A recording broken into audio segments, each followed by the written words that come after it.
Buenos días. Vamos a empezar la sesión general de este miércoles a cargo del Servicio de Educación Interna de sus colegas en su equipo, Alfredo Torma, Isabel González y Pedro García, que ya los conocéis. Así que adelante, Alfredo. Buenos días. Buenos días. Vamos a empezar la sesión general de hoy. Ya lo ha dicho Rafa, somos el Servicio de Medicina Interna y ya nos conocéis todos, somos los 3R5, Laura, Isabel y yo que soy Alfredo. Os vamos a comentar un caso clínico que nos pareció bastante relevante y que lo queríamos compartir con todos vosotros, que hemos titulado Líneas que se llenan. Para empezar, nos encontrábamos de guardia y recibimos una llamada de enfermería para contarnos el caso de una mujer de 87 años que estaba ingresada a cargo de traumatología debido a una fractura petrocantera izquierda y que había sido intervenida hacía 3 días mediante una reducción cerrada y un clavo gamma. Nos avisó enfermería debido a un inicio de disnea, de desaturación y de requerimientos de oxigenoterapia. A nuestra valoración, la paciente se encontraba con muy mal estado general, estaba taquipneica a unas 30 respiraciones por minuto, con importante tiraje intercostal y con una aparente sensación disneica de reposo, además de una saturación del 86% con un reservorio a 15 litros, con tendencia a la hipertensión, con una sistólica de 199, con mínima respuesta a estímulos y en situación de oligonuria. Además, en la exploración física se objetivó unos crepitantes bilaterales, así como edemas en miembros inferiores. Dado que era una paciente que estaba ingresada en otro servicio, de una manera rápida y ágil, revisamos los antecedentes personales. En ellos vimos que era alérgica a penicilina, no era hipertensa, ni diabética, ni dislipémica, tampoco fumadora. Estaba en seguimiento por un trastorno ciclotímico y había sido intervenida de una fractura iliopubiana en el 2018. Una paciente dependiente, con un deterioro cognitivo no ciliado y en tratamiento con risperidona y citalopram en domicilio. También nos parecía conveniente revisar un poco la evolución desde la intervención hasta nuestra valoración. En esta vimos que la intervención quirúrgica se había realizado sin incidencias y se había administrado una anticoagulación profiláctica correctamente. Además, no había tenido ninguna otra sintomatología, las tensiones arteriales siempre habían estado en rango y no había requerido oxígeno tampoco. Además, en la mañana de nuestra valoración, la paciente había sido transfundida con dos concentrados de hemáties debido a una anemia postquirúrgica. Con todo esto, nos encontramos en una situación clínica que nos puede ya orientar a diferentes diagnósticos que vamos a comentar a continuación, sobre todo para poder definir aquellas pruebas que vamos a utilizar y el mejor tratamiento que le podemos ofrecer a nuestra paciente. Bueno, como ya ha dicho mi compañero, yo voy a hablar del diagnóstico diferencial. Como sabéis, cuando tenemos un paciente, lo primero que hacemos es fijarnos en un signo o síntoma guía, a partir del cual hacer un diagnóstico diferencial amplio y que posteriormente, con los datos clínicos del paciente que vayamos teniendo, pues podamos ir desgranándolo y llegar a un diagnóstico definitivo. En el caso de nuestra paciente, pues el síntoma más predominante era la insuficiencia respiratoria aguda y cuando tenemos un paciente con esto, pues los primeros órganos que se nos vienen a la cabeza son el pulmón y el corazón. Sin embargo, tenemos que tener en cuenta también que el contexto de nuestra paciente, los antecedentes de esta y ampliar un poquito más el diagnóstico diferencial. Centrándonos en el caso de nuestra paciente, pues tenemos que recordar que esta había sido transfundida con 2 concentrados de hemáties, como acaba de comentar mi compañero, y que pues las transfusiones no están exentas de complicaciones, que también ha sido ingresada por una fractura de cadera y que además ha sido intervenida, es decir, que también podemos tener complicaciones tanto de las fracturas como del momento peri y postoperatorio. Y por otro lado, pues un poco un conjunto, una miscelánea de alteraciones que pueden desencadenarse, sobre todo en pacientes más ancianos, durante los ingresos. Centrándonos un poquito en la patología pulmonar, pues una de las principales causas que se nos vienen a la cabeza son las infecciones nosocomiales. Como sabéis, las infecciones nosocomiales pues representan un porcentaje bastante importante de infecciones en los pacientes ingresados y estas son aquellas que ocurren después de las 48 horas de ingreso. Las infecciones nosocomiales generalmente se manifiestan con fiebre más o menos algún síntoma de aquel órgano que está afecto, pero tenemos que tener en cuenta que los pacientes ancianos, pues hay veces que debido a la inmunosenescencia, los patrones de presentación pues no son los típicos. Y además también hay que tener en cuenta el contexto epidemiológico. Por ejemplo, si nos llaman por un paciente en el momento actual, pues siempre tenemos que tener en mente que el cuadro respiratorio sea por una infección gripal. Por otro lado, el broncoespasmo, como es un diagnóstico también bastante frecuente en los pacientes ingresados, sobre todo es aquellos EPOC asmáticos que tengan cuadros gripales o que estén en tratamiento con betabloqueantes, y al final lo que se produce es una contracción brusca del músculo liso de la pared bronquial, lo que hace que el flujo del aire disminuya, aumentando la presión de este. Y la manifestación más frecuente pues, es disnea y sibilancias a la exploración física. Por otro lado, la broncoaspiración también un cuadro bastante frecuente en nuestros pacientes ancianos, sobre todo porque cuando ingresan pues solemos poner dietas basales a todos los pacientes sin adaptarles a estos pacientes pues la dieta que requerirían, principalmente pues dietas de fácil masticación, de disfagia, etc. Además, también, sobre todo si están los familiares, intentan pues darle de comer a los pacientes aunque estén somnolientos, y eso pues también hace que se broncoaspiren, y porque también pues estos pacientes ocasionalmente pueden tener vómitos, al final el reflejo de oxígeno y la devolución en estos pacientes pues también está más delimitada que en el resto de la población, y el riesgo de broncoaspiración por ello también es mayor. El tromboembolismo pulmonar siempre lo tenemos que tener en mente en aquellos pacientes que son sometidos a una cirugía y que posteriormente tienen un periodo de inmovilización y que de repente empiezan con fiebre, generalmente con el resto de la exploración anodina. Bien es cierto que nuestro paciente pues no es el principal diagnóstico que pensamos, porque al final pues, es una paciente que ya de por sí vive inmovilizada y que estaba recibiendo la enoxaparina profiláctica, pero bueno, siempre lo tenemos que tener ahí como opción. En cuanto a las causas cardiológicas, pues siempre una de las principales por su urgencia es descartar el infarto agudo del miocardio, como bien sabéis, y como los pacientes ancianos pueden presentarse de formas más atípicas y no suele manifestarse con el típico dolor torácico que todos conocemos, sino que también pueden hacerlo con otras presentaciones como en primer episodio de insuficiencia cardíaca, además agudos de pulmones, cardiogénicos, y que en consecuencia pues, se manifiesten con insuficiencias respiratorias agudas. Las emergencias hipertensivas también, diagnósticos bastante frecuentes en los pacientes ingresados, porque cuando ingresan pues no tendemos a no ponerle toda la medicación que en casa llevan, y porque al final pues también la situación de estrés a las que están sometidos y tratamientos como por ejemplo corticoides también pueden producir aumentos de la tensión y poder desencadenar esa emergencia hipertensiva.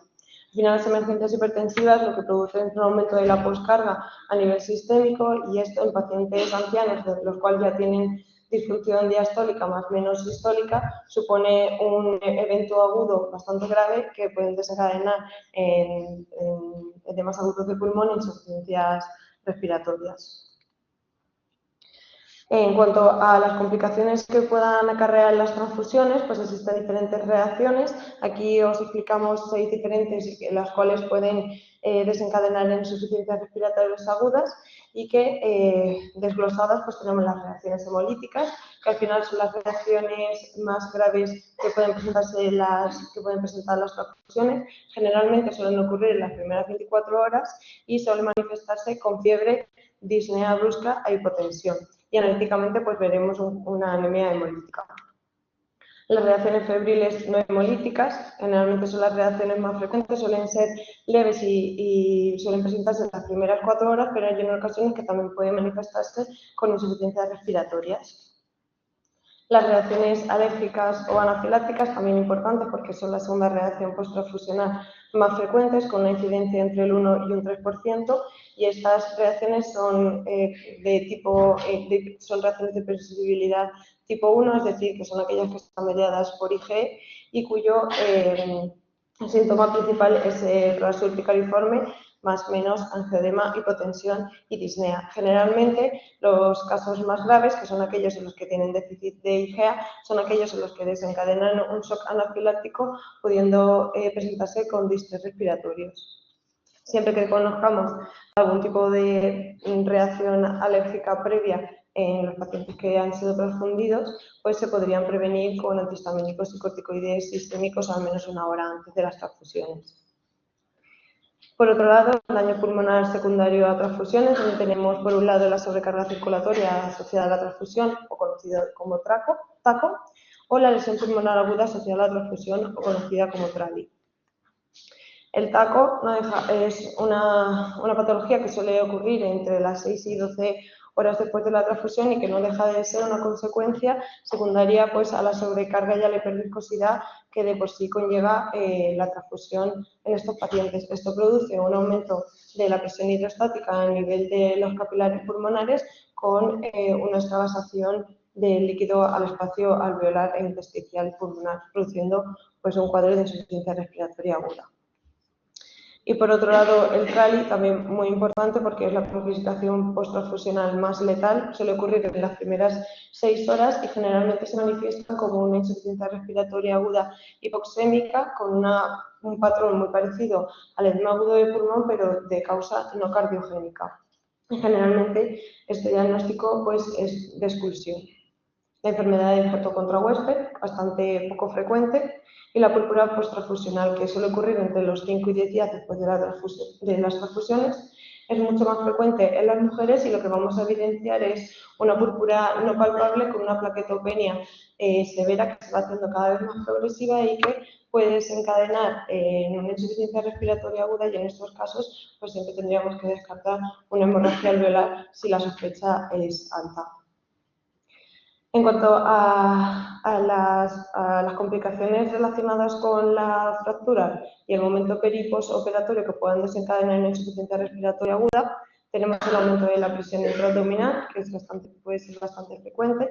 Generalmente el aumento de la presión intraabdominal disminuye la distensión abdominal y el patrón respiratorio se ve alterado, pudiendo producir atelectasia, mal manejo de secreciones e incluso distrés respiratorios. La causa más frecuente es el iliodinámico, pues al final estos pacientes con las operaciones y posterior a ellas pues reciben tratamientos sedantes, opioides y demás que favorecen estos cuadros. Al igual que también puede ocurrir la obstrucción intestinal por lo mismo, porque al final pues, estos pacientes están inmovilizados, reciben opioides, tienden más al estreñimiento y pueden producir estos cuadros de obstrucción intestinal. Un cuadro también que hay que tener en cuenta, aunque poco frecuente, es el síndrome de embolia grasa, sobre todo en aquellos pacientes que tienen fracturas de huesos largos y que son sometidos a manipulaciones ortopédicas y que generalmente se suele manifestar como un cuadro de distrés respiratorio agudo con petequias cutáneas y analíticamente lo que va a destacar es una silenofilia periférica. Pueden además también tener pues, otras clínicas relacionadas con la suelta de émbolos. Y por otro lado, pues un poquito la miscelánea, donde vamos a incluir el fracaso renal agudo. Como sabéis, cuando disminuye la perfusión renal, se activa el sistema renin-angiotensina-aldosterona. Esto produce una reabsorción de sodio y agua y aumento de la sobrecarga, pudiendo desencadenar un estado de edema agudo del pulmón. Alteraciones iónicas, pues, como bien sabéis, somos puras reacciones químicas y al final cualquier alteración en uno de los iones puede producir un fracaso orgánico a cualquier nivel, siendo la insuficiencia respiratoria una de las alteraciones frecuentes secundarias a estos. Al igual que también ocurre con las alteraciones del ácido base. Y comentar también el síndrome de realimentación, un diagnóstico también poco frecuente e infradiagnosticado, que es bastante frecuente pues, en los pacientes que tienen ayuno prolongado después de las cirugías, que están desnutridos, IMCs bajos, alcohólicos y demás, en los que de un estado de catabolismo pasa a un estado anabólico puro de forma muy brusca. Esto hace que la insulina desplace los iones a nivel intracelular y, en consecuencia, puede desencadenar cuadros de distrés respiratorio agudo por esas alteraciones iónicas. Es muy importante tenerlo en mente y pensarlo porque al final pues, se puede prevenir siempre corrigiendo el déficit de iones que tengan con tiamina y posteriormente iniciar una dieta que progresivamente se vaya aumentando en calorías. Con todo esto, ahora comentará mi compañero las pruebas complementarias que se solicitan. Volviendo a nuestro paciente, iniciamos la petición de las pruebas complementarias para poder ir orientando más el diagnóstico que acababa de explicar Laura.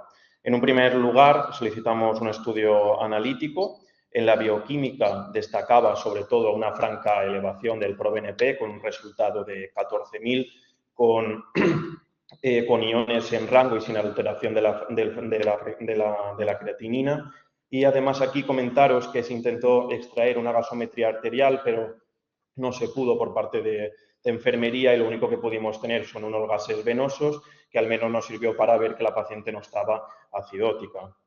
Por otro lado, en el hemograma vimos esta anemia microcítica, que ya pues, prácticamente la conocíamos porque había sido transfundida en la mañana de hoy, junto con una mínima leucocitosis acompañante y con un estudio de coagulación dentro de los límites de la normalidad.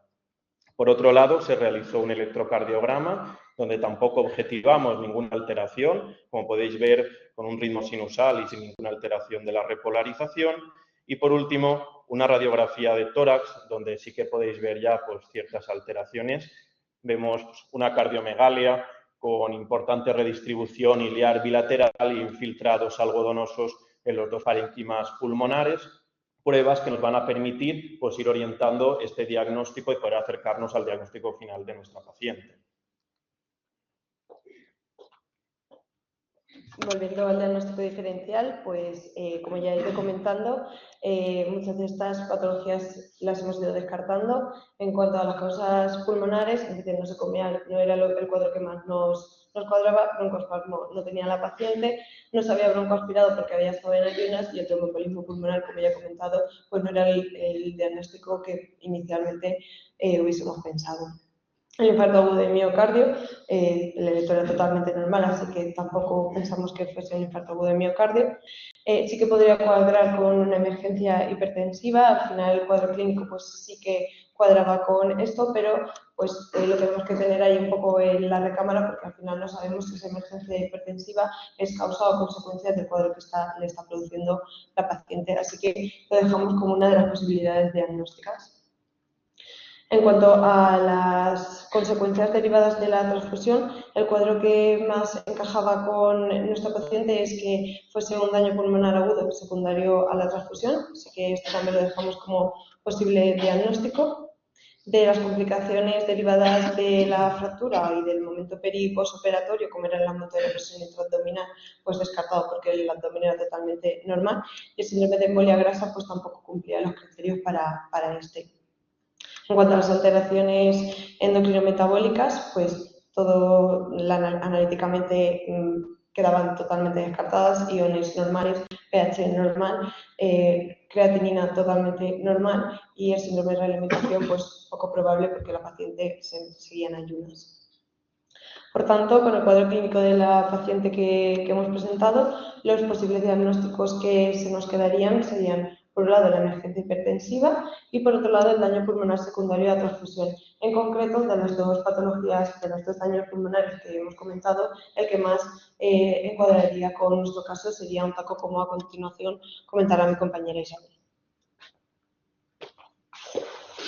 Bueno, pues dada la alta sospecha de esta patología y dada la gravedad de nuestra paciente, se decide administrarle un tratamiento dirigido. Entonces se le administra un bolito de furosemida con una posterior perfusión de la misma, una perfusión de nitroglicerina, es preciso también un cuartito de cloruro mórfico y la paciente también precisó oxigenoterapia con mascarilla reservorio para mantener saturaciones de oxígeno óptimas. Entonces, bueno, a continuación os voy a comentar un poquito acerca de este tipo de reacción transfusional y para ello vamos a hacer una comparación con otro tipo de reacción que ha comentado también Laura previamente, que es la tipo Trali, porque en ocasiones puede llegar a confusión y puede ser difícil de distinguir. Entonces, bueno, es muy importante que sepamos que tanto TACO como TALI son reacciones transfusionales potencialmente mortales y que a día de hoy siguen siendo muy difíciles de diagnosticar y de distinguir con precisión. TACO se considera la complicación pulmonar más frecuente de la transfusión y es un factor de riesgo independiente para la morbilidad y mortalidad intrahospitalaria. En los datos recogidos entre el 2010 y el 2017 se objetivó que el 44,1% de las muertes relacionadas con transfusiones fueron debidas a TACO y en años similares que el 34% de las muertes relacionadas con transfusiones fueron debidas a TALI. Es muy importante que sepamos que estas dos entidades se presentan como una insuficiencia respiratoria aguda dentro de las 6 horas posteriores a una transfusión de sangre. En ambas lo que vamos a ver son unos infiltrados pulmonares bilaterales en la radiografía de tórax indicativos de edema pulmonar. ¿Vale? Es muy importante que no haya ninguna relación temporal con un factor de riesgo alternativo para un daño pulmonar agudo en el diagnóstico de TALI, como pueda ser una neumonía, una sepsis, una aspiración, una pancreatitis, ya que por el contrario deberíamos de considerarla como una probable TALI. En el caso de las reacciones tipo TACO, la presión hidrostática pulmonar, como ha comentado Laura previamente, suele estar elevada, no es así en TALI, ¿vale? Y las definiciones clínicas de TACO incluyen una evidencia de un balance hídrico positivo o compromiso cardiogénico que se puede manifestar como una insuficiencia cardíaca izquierda, una presión arterial elevada, una taquicardia. Por el contrario, las reacciones tipo TALI son estrictamente no cardiogénicas y, por tanto, es necesario previamente haber excluido una sobrecarga circulatoria. Además, en TACO, las proteínas del líquido suelen estar disminuidas, no es así en TALI. Y en cuanto al NT-proBNP, pues los péptidos natriuréticos sí que se ha demostrado que tienen una correlación positiva significativa entre los niveles pre- y post-transfusión en el diagnóstico de TACO. Pero es verdad que estos péptidos natriuréticos debemos de utilizarlos con cautela en el diagnóstico de TACO, ya que en ocasiones sí que se ha demostrado que se encuentran también significativamente elevados en pacientes críticamente enfermos con TALI. En los pacientes con TACO sí que se ve una buena respuesta a diuréticos, cambio en pacientes con TALI no. Y es muy importante siempre haber descartado una isquemia cardíaca ante el diagnóstico de TACO. Además, son muy importantes las características clínicas y de laboratorio en el diagnóstico de estas dos entidades. Y estas incluyen pues, una exploración de las venas del cuello, que se encontrarán distendidas en casos de TACO, la auscultación, en ambos, como he comentado, lo que vamos a objetivar son crepitantes bilaterales, el edema pulmonar, pero en TACO sí que se suele escuchar el ruido cardíaco S3. En cuanto a la presión arterial, los pacientes con TACO suelen cursar con hipertensión, como nuestra paciente, por el contrario, en TALI suelen cursar más con hipotensión. En cuanto a la temperatura corporal, la fiebre suele encontrarse frecuentemente en pacientes con TALI y en pacientes con TACO pues, se han descrito aproximadamente en un tercio de los pacientes. Y en cuanto a los hallazgos de laboratorio, pues en TALI es donde se suele objetivar una leucopenia transitoria o una trombocitopenia leve. Los factores de riesgo para desarrollar una sobrecarga circulatoria asociada a la transfusión, es decir, una reacción tipo TACO, incluyen los siguientes. Edad avanzada, los pacientes mayores pues, son más susceptibles a padecerla. Una insuficiencia renal aguda o crónica, especialmente pacientes en diálisis o que ya tienen una insuficiencia renal significativa.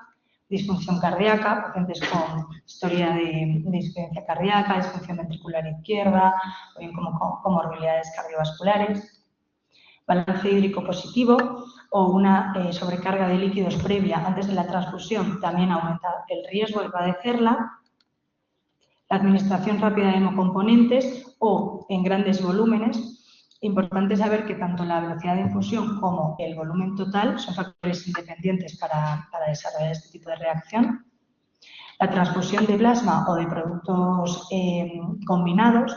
Pues se ha demostrado que el plasma, especialmente en mujeres, y también la combinación de productos sanguíneos son factores de riesgo. Pacientes que han sido sometidos a cirugías de emergencia recientes, pacientes que se encuentran en estado crítico, el uso crónico de diuréticos y la hipertensión, porque estos dos elementos lo que reflejan es una alteración subyacente en la capacidad de los pacientes para manejar el exceso de volumen intravascular. Bajo peso corporal, los pacientes con menor masa corporal tienen, por tanto, un volumen total sanguíneo también menor y esto pues, se traduce en una menor capacidad para tolerar rápidos incrementos de volumen intravascular. Y, por último, pacientes con coagulopatía y con trasplante de órgano. Bueno, a continuación dejo a Alfredo que os va a explicar la fisiopatología. Pasando a la fisiopatología, por entender un poquito más esto, os daremos dos pinceladas, dado que es un tema bastante complejo. A vuestra izquierda veis taco y a la derecha trali. En el taco, antiguamente se pensaba que era idéntica a la insuficiencia cardíaca, pero recientemente se ha visto que es incluso más complejo. Lo diferencia en tres ítems, sobre todo que habla de ciertos impactos sobre el organismo. En un primer lugar, vemos que pacientes con insuficiencia cardíaca, con insuficiencia renal, con riesgo de un balance hídrico positivo, son situaciones que pueden provocar una falta de adaptación a la sobrecarga hídrica. En segundo lugar, también se ha hablado de un difícil manejo por parte del propio organismo ante los volúmenes, así como moléculas o productos que pueden tener dentro de los concentrados de hematides que administramos. Incluso en pacientes con TACO se ha podido ver que hay un incremento de la interleuquina 6, que es proinflamatoria, así como la interleuquina 10, que es la que se encarga de regular todo el proceso inflamatorio. Por último, también hemos visto neutrófilos intraalveolares activados, lo que producen un estado inflamatorio, así como una mayor filtración de fluidos y, por tanto, un aumento de la presión hidrostática, provocando una sobrecarga circulatoria. Por otro lado, en el trali, suele ser incluso más compleja, por lo que nos dice la bibliografía. Aquí comentaros que tenemos varios protagonistas, aquellos factores más dañinos que suelen ser los polimorfonucleares, así como los monocitos y los macrófagos, y los factores protectores, las células T y las células dendríticas. Aquí donde veis en la flecha, para explicarlo de una manera más sencilla, tenemos el complejo mayor de histocompatibilidad, la clase 1 de los linfocitos T, que se une al endotelio pulmonar y lo que hace por un lado es coger la mayoría de polimorfonucleares que se han activado, los secuestra y estos mismos se activan provocando un cuadro inflamatorio.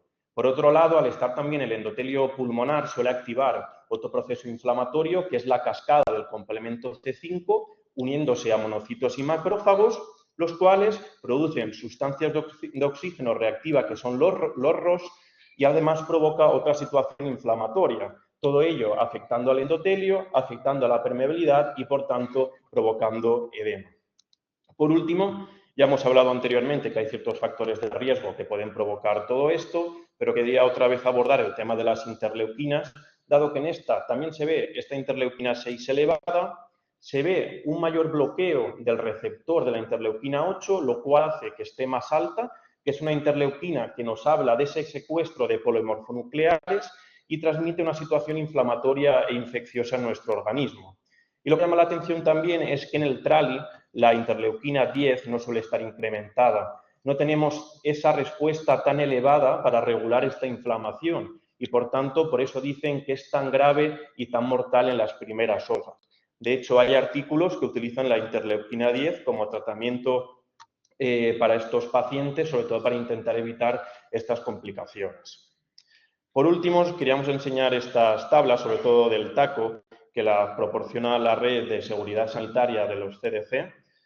Habla de la misma sintomatología que hemos hablado antes, de disnea, de alteraciones en las placas, de sobrecarga, de elevación de ProBNP, y habla de la afectación en las primeras 6 horas, pero ya hemos ido viendo que suelen alterarse hasta las primeras 12. Por tanto, ya volviendo al final al caso de nuestra paciente, después de todo el tratamiento administrado, vimos que la paciente mejoró de una manera significativa, consiguiendo unas sistólicas por debajo de 140 y pudiendo suspender la solinitrina, con un inicio de diuresis en la bolsa de sonda vesical después de instaurarse la furosemida, con una disminución del tiraje intercostal, de la taquipnea y con posibilidad de ir reduciendo el oxígeno, así como una mayor respuesta a estímulos.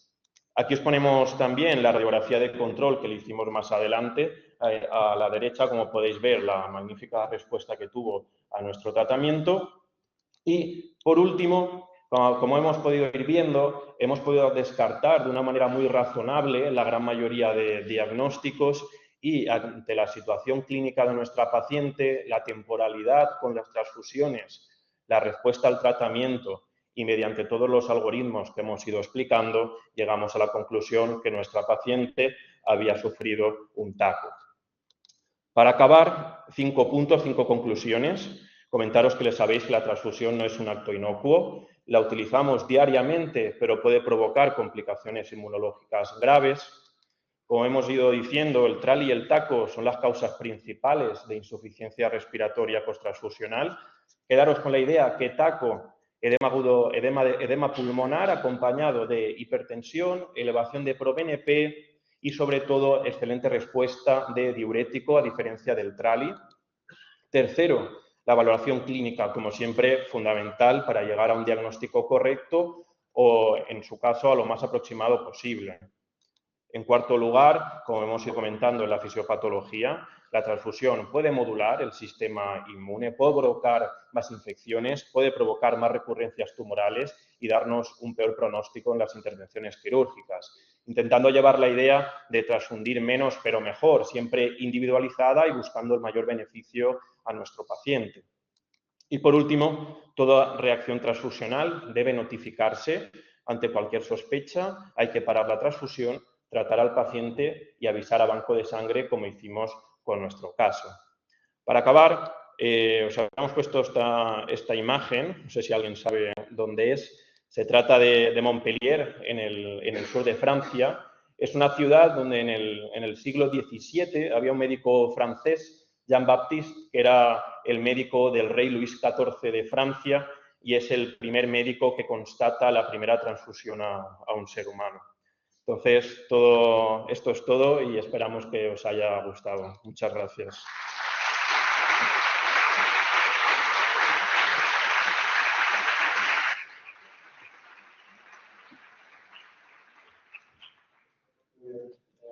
Excelente. No sé si hay alguna pregunta. Sobre todo que el TACO tiene sido la relación más frecuente, ¿no? Con la sociedad de mujer. Cuando añadimos la furosemida a lo típico, ¿no? Una de furosemida, cuando eliminamos la furosemida después de cada dosa. ¿Eso tiene relevancia?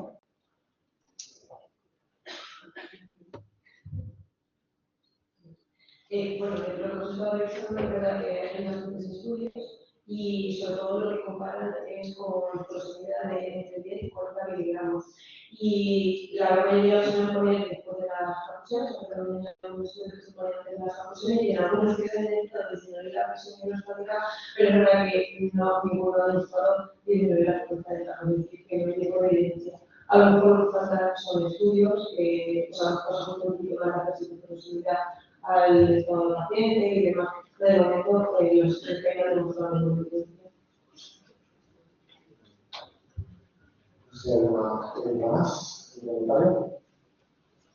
Pues nada, de nuevo, enhorabuena por la sesión y al resto por venir y por la